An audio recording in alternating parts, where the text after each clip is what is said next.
করছিলাম, এখানে আমার দাদা আমাকে নাগিনের বর্ণনা দিল যে নাগিন কেমন করে, মানে নাগিন টুথ আমি এরকম সাউন্ড করছিলাম। ওরাও আমাদের সাথে মানে একটা ফান মুভমেন্ট চলছিল, আমাদের নাগ নিয়ে ডিসকাস চলছিল। তারপরে এখানে আমরা নানা ধরনের স্নেকস রেপটাইলস দেখলাম, দেখার পর আর কি মানে খুব কমন দেখলাম, যেগুলো মানে আহামরি কিছু ছিল না, লাউ ডাকা ডারাস, শুধু পাইথনটাই এক্সট্রা পাওনা, ওই যে পাইথনটা দেখা যাচ্ছে তোমরা দেখতে পাচ্ছ।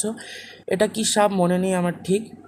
তারপরে অ্যাকচুয়ালি আমরা নন্দনকানন গেছি তো ওখানে আরও অনেক কিছু দেখতে পেয়েছি, সেই তুলনায় আলিপুরজুতে অনেক কম জিনিস আছে।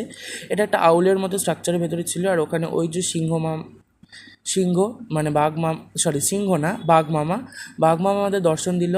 ও থাকা আর কে বেচারা আস্তে আস্তে স্লো মোশনে হাঁটছে, কী করবে গরমে আর পাচ্ছে না।